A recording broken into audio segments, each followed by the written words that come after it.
Hi all, I'm Joey Pickard, project ecologist for the Lost Peatlands Project, alongside my colleague Mike Shearing, whose video on nightjar I highly encourage you to check out.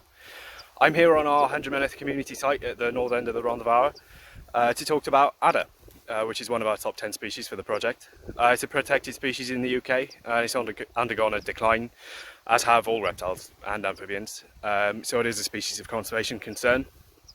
Its name comes from the Old English word for serpent, which was nadder, similar to the Welsh nadir. It became known as an adder through a mispronunciation comparable to newt from the Middle English. So an newt became a newt, a nadder became an adder.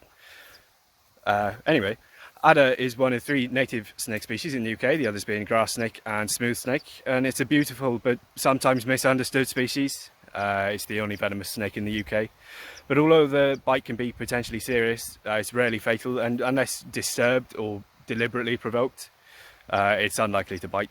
And my favourite fact about the adder is that it's the only snake found inside the Arctic Circle. It can be found in coastal habitats and woodlands, but for the purposes of the Lost Peatlands Project and this video, this is the habitat we're focusing on, heathland and moorland, with some nice basking habitat around here.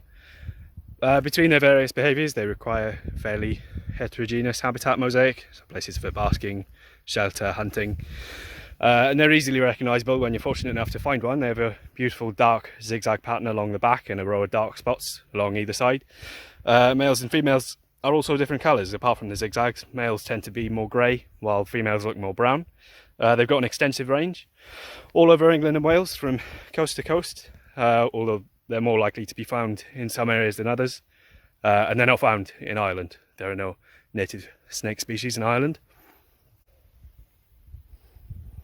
They typically hibernate from October to February, so you won't see any around then, but for the rest of the year they are active during the daytime, feeding on small mammals and other reptiles, mating in April or May, and then giving birth to live young in August or September.